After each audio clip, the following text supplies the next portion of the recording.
Kira-kira ada pertanyaan dalam bab yusannu raf'ul yadaini?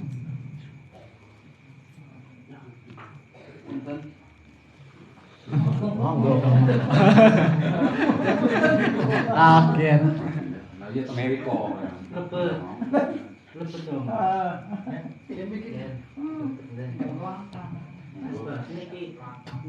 Nama, sebutkan nama. Nama saya Ahmad Basori. Kasat Korkel. Mau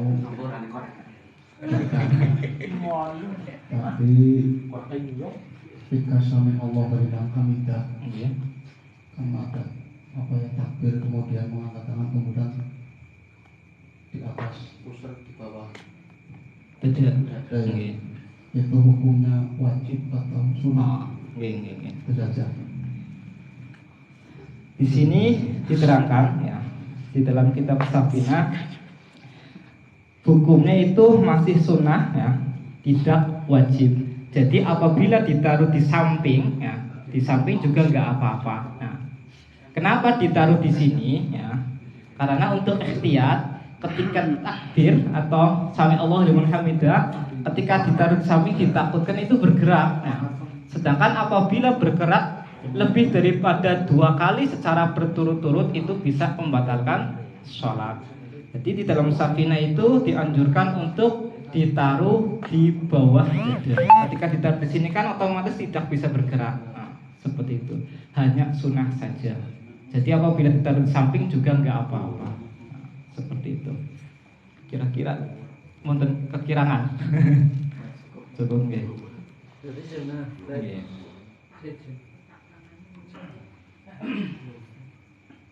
Masih? Lagi batuk.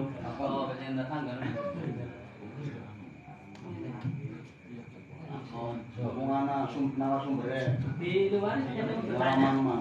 banyak banget. Perkenalkan namanya. Nama lengkap dan PIN. Assalamualaikum warahmatullahi wabarakatuh. Waalaikumsalam warahmatullahi wabarakatuh.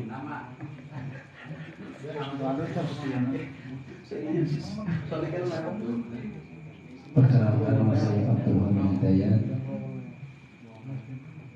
RT 4 RW 1. Anak kira. Anaknya nembe siji. Nampun tanya Ustaz. Kita bareng-bareng belajar ya. Pantapan aku mikir. Oh.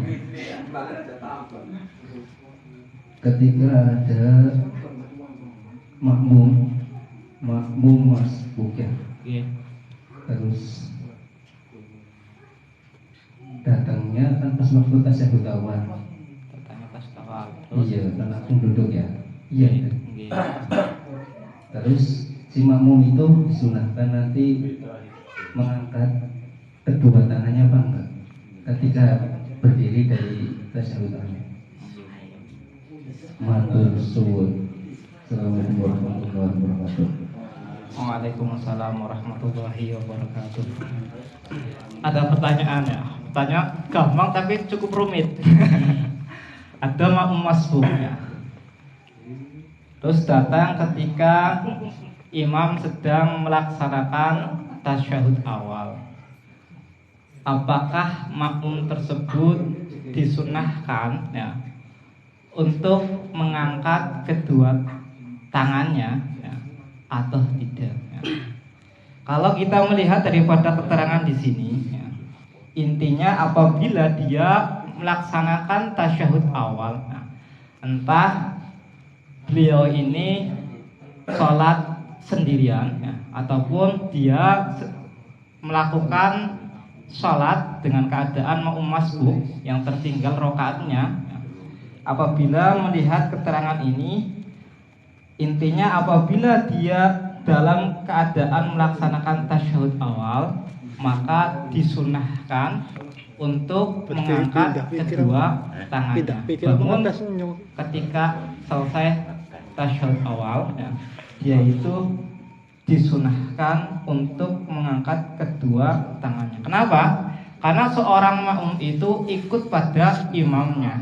Nah, ketika imamnya mendapatkan kesunahan, berarti si makmum juga mendapatkan kesunahan. Nah, tapi apabila tidak dilaksanakan pun itu enggak apa-apa.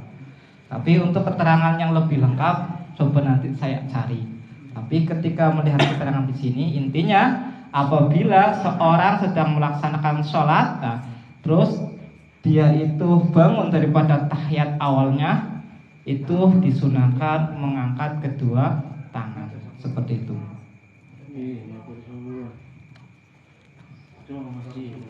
Udah diwakili dengan itu. Sebenarnya saya seperti itu. Asli. Asli. Tapi nanti dicari ya, dicari keterangan yang lebih lengkapnya. Apa CI berarti sebenarnya? Sebenarnya Yang pengangkat apa rang ya? jadinya mau kayak monggo yang lainnya para sahabat. Cak lanen PR siap menjawab. amin. Pertanyaannya PR Iya, PR. ganti mau hukumnya ngangkat tangan terus, ngangkat tangan terus, orang kasus Orang dituruna. buatin orang tahiyat awal ya tetap ngangkat, tuh. Geng. Iya, ada pertanyaan daripada sahabat Nur Rahmat. Karena udah jawaban. Ya, ketika sholat, nah, dari rakaat pertama sampai rakaat ketiga, nah, itu mengangkat tangan, ya, itu bagaimana hukumnya? Dalam keterangan kan intinya yang pertama, ya, disunahkan mengangkat kedua tangan di dalam 4 tempat. Berarti apabila dia itu mengangkat tangan, ya, di tempat yang tidak diperintahkan, itu hukumnya makruh. Nah, katakanlah takbiratul ihram, itu berarti sunnah, okay. Ketika mau ruku, ya, dia sunnah. Ketika i'tidal, dia sunnah. Gimana? Nah, ketika mau sujud, ya, ketika mau sujud kan ini kan tidak ada keterangan, okay. Dia tetap mengangkat, maka itu hukumnya makruh. Nah, seperti itu. Begitu juga ketika dia bangun dari rakaat yang pertama, dia mengangkat lagi. Nah, itu juga makruh lagi. Kenapa? Karena tidak ada perintah di dalam keterangan untuk mengangkat ketika rakaat yang pertama. Intinya, apabila orang tersebut mengangkat pada tempat yang tidak diperintahkan, nah, dalam syariat itu hukumnya makruh, seperti itu. Berarti nih kita ketika tidak membatalkan sholat ya? Tidak Karena membatalkan. tidak bersambung-sambung. Nggih, tidak membatalkan. Hanya makruh saja.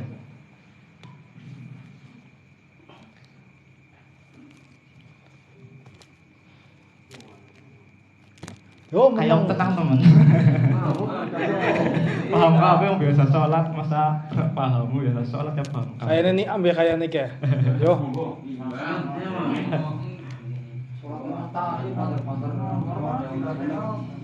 Tangannya nggak ada nih, Assalamualaikum warahmatullahi wabarakatuh. Waalaikumsalam warahmatullahi wabarakatuh. Radhiyallahu anhu bila mati ya Rasulullah min rabbul alamin. Izin bertanya ya. nama dulu. Ya, perkenalkan nama saya Nyam Parori dari RT 4 RW 1. Berarti bareng. Yang saya tanyakan seperti ini Pak. Jadi saya kan disirakan sering kalau pulang kerja itu kadang sholatnya orang pas menopang. Jadi aku lagi sholat terus ada contoh sholat asar ya, tapi sore guru gelar wis sholat maghrib, contoh udah takbir lah, bisa ada maghrib kepimen ya sholatnya nyong. Apa dibatalkan, apa dilanjut, apa kepimen? Terima kasih. Dan pertanyaan daripada sahabat Ni'am Fahruri tentang masalah sholatnya. Deskripsi masalahnya, ada karyawan yang pulangnya itu terlalu sore, ya. Sehingga ketika mau melaksanakan sholat asar itu sudah hampir maghrib. Nah, ketika baru melaksanakan separuh, katakanlah separuh rakaat, Karena sholat asar kan 4 rakaat nggih. Baru 2 rakaat ternyata adzan. Nah, itu bagaimana? Apakah dibatalkan? Apakah diteruskan? Apakah sholatnya hukumnya bagaimana? Kan seperti itu. Ya. Di dalam keterangan fikih, ya, apabila seseorang melaksanakan sholat fardu, ya, maka dia tidak boleh membatalkan kecuali perkara tersebut darurat. Dalam arti mungkin ada orang yang sedang kebakaran, kita harus membatalkan untuk menolongnya. Apabila permasalahan demikian, maka tidak boleh dibatalkan dan terus dilaksanakan. Hukumnya tetap ada yang mengatakan sholat adaan, ya. Dalam arti masih masuk adaan, berarti sholat dalam waktunya, ya. Walaupun sudah keluar waktu karena dia sudah melaksanakan sebagian daripada rakaat, nah, dan hukumnya sah sholatnya, seperti itu. Bahkan, ya, ada yang mengatakan hatta 1 rakaat saja, ya, tetap dihukumi adaan. Nah, adaan itu berarti sholat yang dilaksanakan di dalam waktu, walaupun ternyata belum selesai sudah masuk waktu maghrib, ya, itu tetap dihukumi adaan. Ada yang berpendapat demikian dan sholatnya itu sah saja, ya, sah sholatnya. Bahkan ketika dibatalkan haram. Kalau haram berarti kita malah mendapatkan dosa. Lanjutkan saja sholatnya, nggak apa-apa. Bablas nabain, nggak apa-apa. Nah, paham nggih? Nah, seperti itu. Berarti tidak mengkodo ya? Tidak usah mengkodo, kan sah sholatnya nggih. Sekarang Kira apa sih ya? Kelalen. orang itu PR ini Ketetapan hukum makruh. Untuk sedikit tambahan ya dalam sholat. Nah, kalau ketika bangun i'tidal itu bacaannya itu sami Allahu liman hamidah. Nah, dulu katanya ya dalam keterangan sebenarnya Allahu Akbar semua. Nah, Allahu Akbar, Allahu Akbar, Allahu Akbar. Nah, kenapa saya ceritakan di sini karena beberapa waktu yang lalu ada yang bertanya, kok beda ketika dari ruku ya i'tidal kok bacaannya bukan Allahu Akbar tapi sami Allahu liman hamidah. Itu kenapa? Nah, jadi ya, dalam suatu keterangan dikarenakan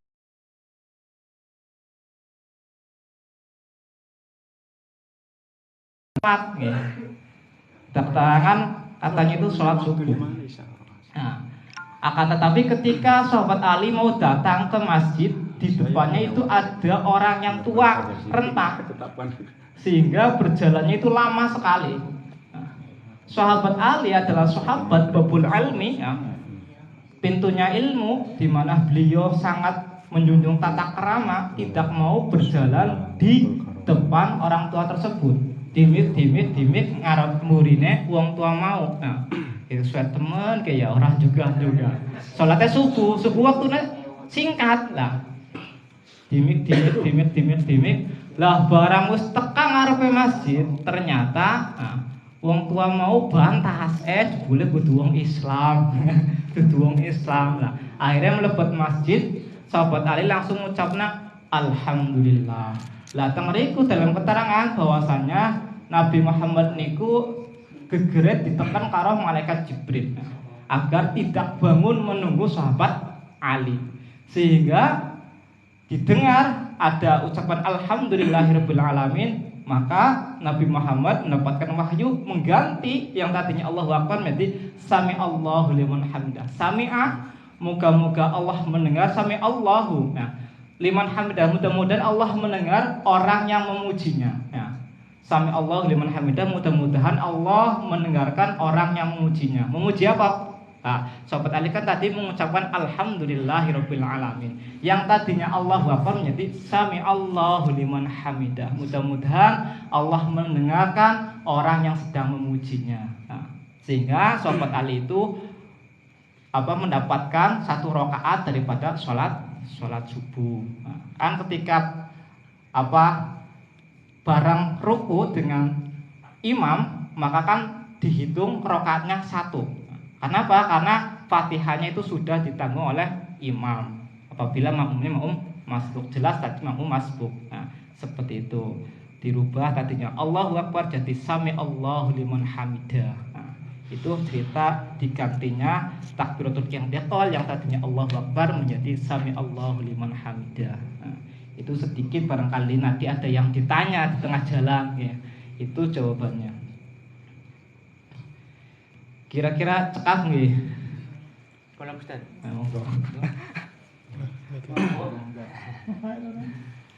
Assalamualaikum warahmatullahi wabarakatuh. Waalaikumsalam warahmatullahi wabarakatuh. Langsung saja, memang benar ya di kehidupan masyarakat kita itu berbagai macam dari A sampai Z, di mana kita melihat gerak-gerik sholat di masyarakat memang banyak yang belum sempurna, yang di mana keterangan-keterangan yang ada tadi memang subhanallah mudah-mudahan dimaafkan diampuni oleh Allah SWT. Yang saya pertanyakan begini, makmum masbuk ya, dalam sholat subuh. Dalam sholat subuh makmum masbuk adalah datangnya terlambat, di situ menemukan dua kunut. Sedangkan rakaat yang keduanya apakah itu nanti kunut lagi? Berarti kunutnya dua kali. Itu gimana caranya? Mohon dijelaskan. Ada pertanyaan tentang sholat subuh. Dalam masbuk ya, di mana dia datangnya ketika seorang imam sedang melaksanakan doa kunut. Nah, terus bagaimana? Apakah si makmum tersebut masih tertuntut kesunahan untuk melaksanakan kunut kembali ya, di rakaat yang kedua? Nah, itu pertanyaannya. Ya. Jadi sekali lagi, kalau namanya makmum ya, itu harus ikut pada imamnya. Entah gerakannya seperti apa, yang penting gerakannya itu tidak membatalkan sholat. Hatta begini, ada seorang imam yang lupa tahiyat awal, dia berdiri. Nah, ketika sudah berdiri kan dia nggak boleh duduk kembali. Bahkan ketika duduk kembali sholatnya batal. Kenapa batal? Karena dia menambah rakaat secara sengaja. Nah, secara sengaja. Maka ketika sudah tegak berdiri nggak boleh duduk kembali. Kenapa? Karena tahiyat awal itu hukumnya sunnah. Terus bagaimana seorang makmum? Nah, kalau dia memang mau menjadi makmum, maka harus mengikuti imam. Imam berdiri harus berdiri. Nah, adapun nanti sunnah untuk melaksanakan sujud syahwi.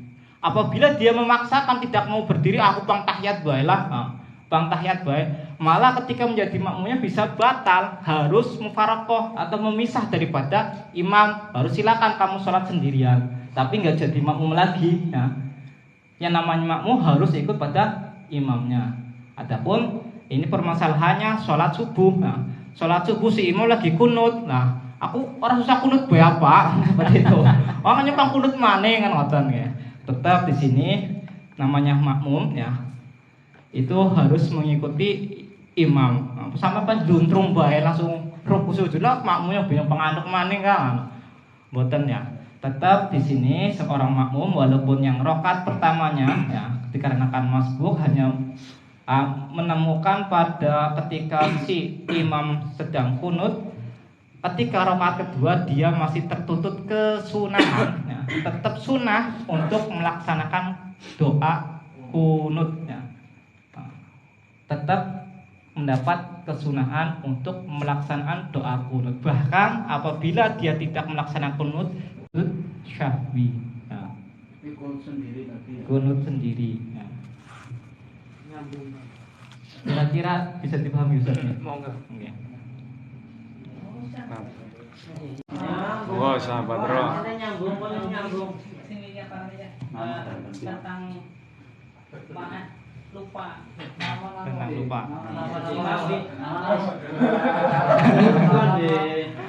Seorang yang lupa tadi.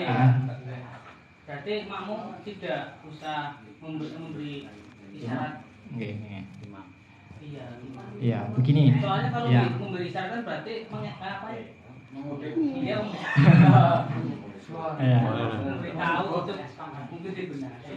Nggih. Apa ketika imam kalian juga kalimatnya Subhanallah. Malayanganmu. Penuh ya kayak oleh santri. Alhamdulillah. Ada pertanyaan dari sahabat Projiki. Mana? Ini wong tua. Ketika seorang imam itu lupa ya dalam gerakan sholat, itu seorang makmum bagaimana cara mengingatkannya? Apa nggak usah diingatkan atau bagaimana? Nah, di dalam fikih itu ada dua cara ya. Yang pertama itu mengucapkan subhanallah bin niyati dzikir, ya, niat doa, ya. Dan yang kedua itu menepuk telapak tangan. Nah, bagi perempuan bisa nggih. Plak.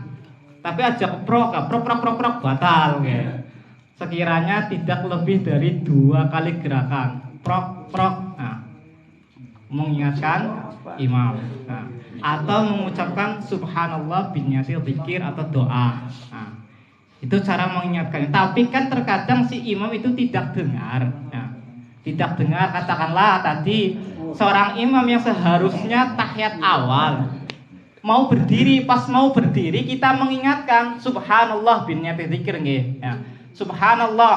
Nah, lah imam ora krungu, akhirnya ngadeg jejeg. Nah, ketika sudah berdiri tegak maka nggak usah diingatkan kembali. Kenapa? Karena imam apabila turun malah sholatnya batal. Kenapa kok batal? Karena ketika turun kembali dia menambah rakaat secara sengaja. Sedangkan dalam sholat apabila kita menambah rakaat secara sengaja maka sholatnya batal. Beda dengan lupa. Nah, kalau lupa itu nggak apa-apa. Tapi ketika sengaja jelas itu sholatnya batal. berarti seorang kamu kalau diingatkan nggak usah balik ke Apabila posisinya sudah berdiri tegak. Nah, tapi apabila belum berdiri tegak dalam arti baru mau bangun, nah sampean perlu ya bikin jengkelit, ya subhanallah jago maning niku nggak apa-apa, angsal. Nah, tapi apabila sudah berdiri tegak, nah, itu nggak boleh. Malah ketika si imam kembali duduk, nah sholatnya batal. Oh kenapa batal? Karena dia menambah rakaat secara sengaja. Tapi apabila lupa, kalau lupa kan nggak masalah, nah, anggar lupa. Nah, ini kan jelas dia menambah secara sengaja, nggak lupa. Subhanallah sengaja akhirnya jagong maning. Tapi nang desa-desa apa sing kaya kue kan? Ya mungkin karena lalai atau mungkin dolannya kurang adoh. Nah, dolan berarti sampai. imam lupa terus langsung berdiri lebih baik makmum itu berdiri. Nggih, apabila dia mau sholat jamaah ya harus berdiri. Karena seorang makmum itu harus mengikuti gerakannya imam. Mengikuti sampai sujud sahwinya berarti. Kalau untuk sujud sahwi kan hukumnya sunnah. Jadi si makmum mau sujud sahwi ataupun tidak itu enggak apa-apa. Nah. Nggih. Katakanlah si makmum aku pengen mufarokoh dalam mati ya. Jadi imamnya sujud sahwi aku pengen mufarokoh ora apa-apa. Nah. Tapi apabila sampean pengen makmum sampai rampung ya, yang ngapunten niki tak jelasna endah lengkap nggih Mas Ji. Dalam hati. Lah ki angger si imam sujud sahwi lah aku si makmum ya apabila sampean pengen dirampungna manut karo imam ki monggo. Nah, angger pengen makmuman terus sampai salam. Nah, tapi apabila sampean lah aku wis denteni mufarokoh mboten napa-napa langsung misah. Ya wis pragat karena itu hukumnya sunnah. Tapi apabila mau sholat jamaahnya ya biar sempurna manut dengan imam sampai selesai salam ya harus ikut ketika si imam sujud sahwi. Nah, seperti itu. Kira-kira bisa paham? Sekali lagi pertanyaan Mas Ji. Lah berarti kita harus ikut sujud sahwi ketika imam sujud sahwi ya harus apabila kita itu mau makmuman sampai selesai, nah, agar sempurna makmumnya. Nah, tapi apabila mungkin jenengan memiliki udzur ya, nah, boleh mufarokoh ya, tidak melaksanakan sujud sahwi tersebut lah. Tapi ternyata mufarokoh misal sing imam karena sebenarnya sudah selesai semua sih ya, sudah selesai semua, nah, hanya tinggal melaksanakan sujud sahwi saja. Nah, kira-kira bisa dipaham nggih?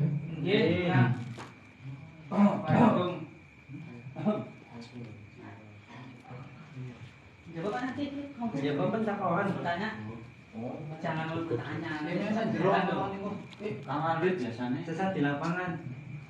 Mau izin? Belum. Ya nama dan. Ngampurane. Assalamualaikum warahmatullahi wabarakatuh. Waalaikumsalam warahmatullahi wabarakatuh. Saya Ahmad Setiawan. Izin bertanya soal imam lupa terus tangi ya. Dalam jumlah rakaat sholat maghrib kan ada 3 rakaat.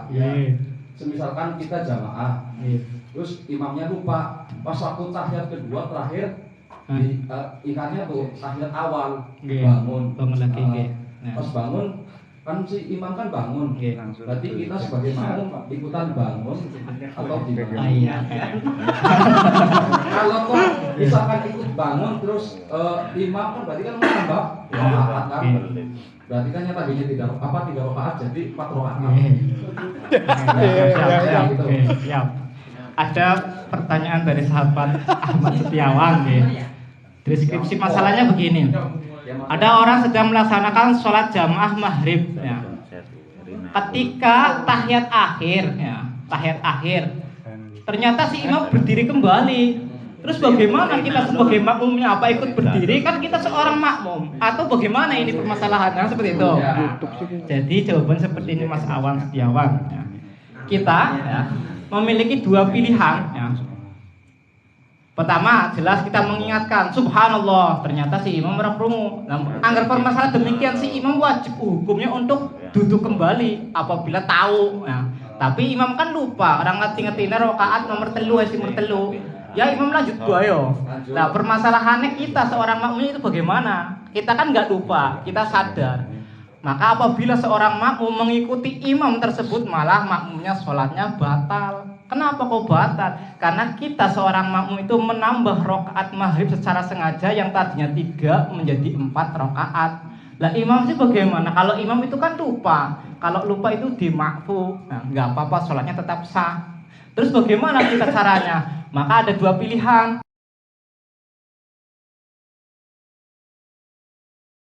Rakaat yang pengen oi kak, sudah teman kali ya gue. Langsung assalamualaikum warahmatullahi wabarakatuh. Assalamualaikum warahmatullahi wabarakatuh. Doa Rabbana atina selesai ding. Barang imam salam, assalamualaikum warahmatullahi wabarakatuh. Ini coba lah. Nah, itu boleh ya.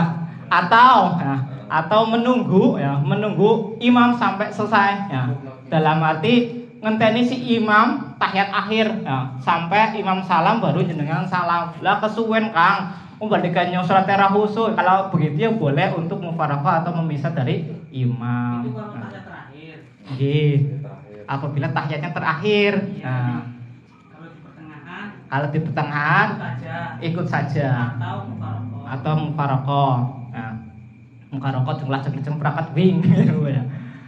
Tapi apabila tahiyat akhir imam tetap berdiri, sampai nggak boleh ikut. Kenapa? Kalau ikut malah sampai sholatnya batal. Imam sih batal, orang imam itu orang batal loh. Soalnya imamnya kelalen. Nah. Iya. Kira-kira bisa dipaham gitu? Ya siap. Terima kasih atas jawabannya. Informasi anak paling gudel-gudel. Pemikir. Setiawan, teman setia. Oh, beneran. Jangan perawan. Ya Allah. Inilah majelis ilmu yang Ya, cukup nggih? Monggo. nambah mana ngomong. Bonus.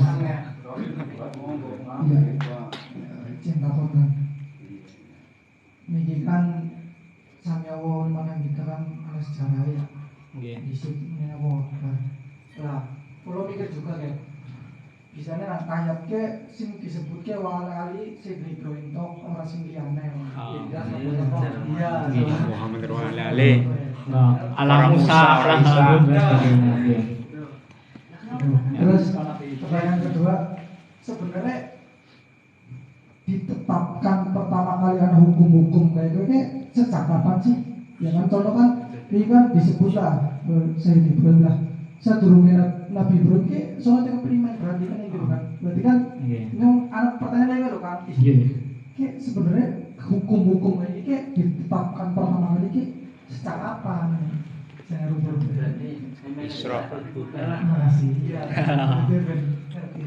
Itu kayak jero pertanyaan ora apa-apa wis, arep bisa tak jawab, ora bisa mbok PR. Ya. Angger kurangnya tolong dilengkapi, angger salah tolong dibenarkan. Nah, begini. Pertanyaannya, sejak kapan sholat itu diwajibkan? Ya.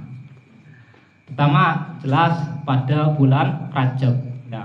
Pada bulan ini ya, ada peristiwa yang sangat bersejarah sekali, yaitu Isra Mi'raj, di mana Nabi Muhammad mendapatkan wahyu yang sangat luar biasa ya. Langsung berhadapan dengan Allah, tidak melalui malaikat Jibril. Nah, langsung berhadapan dengan Allah. Itu hanya wahyu sholat saja, langsung berhadapan dengan Allah. Untuk wahyu-wahyu yang lain itu melewati malaikat Jibril. Nah, dan kapan ya waktu sholat itu disyariatkan? Jelasnya setelah Nabi Muhammad selesai dari perjalanan Isra dan Mi'raj. Waktu niku sholat napa riyen nggih? Susilo. Subuh napa sholat napa? Sing saderenge 5 waktu. Setelah apa? Sholat 5 waktu disyariatkan. Nah, Sebelum apa setelah? Subuh kayaknya. subuh nggih. Nah, ketika sudah turun ya dari Isra Mi'raj kan Nabi Muhammad menyampaikan kepada sahabat nih. Dan sahabat yang pertama kali membenarkan adalah sahabat Abu Bakar. Nah, intinya syariat sholat diwajibkan setelah Nabi Muhammad Isra dan Mi'raj. Nah, itu baru disyariatkan. Berarti sebelum Nabi Muhammad Isra Mi'raj itu belum ada syariat untuk melaksanakan sholat 5 waktu. Nah, karena belum ada perintahnya. Nah, belum ada perintahnya. Nah, belum ada perintahnya. Baru disyariatkan ketika Nabi Muhammad Isra dan Mi'raj. Nah, seperti itu. Tapi untuk detailnya, waktunya kapan Kang sholat subuh? Tulis apa maghrib? Tulis sih Kang. Nah, itu nanti ya, barangkali saya salah. Intinya yang jelas, syariat sholat itu baru disyariatkan untuk umat Nabi Muhammad itu setelah Nabi Muhammad Isra dan Mi'raj. Berarti sebelum Nabi Muhammad Isra dan Mi'raj itu belum ada syariat untuk melaksanakan sholat 5 waktu, karena belum ada perintahnya. Nah, seperti itu. Kira-kira bisa paham untuk ini? Apa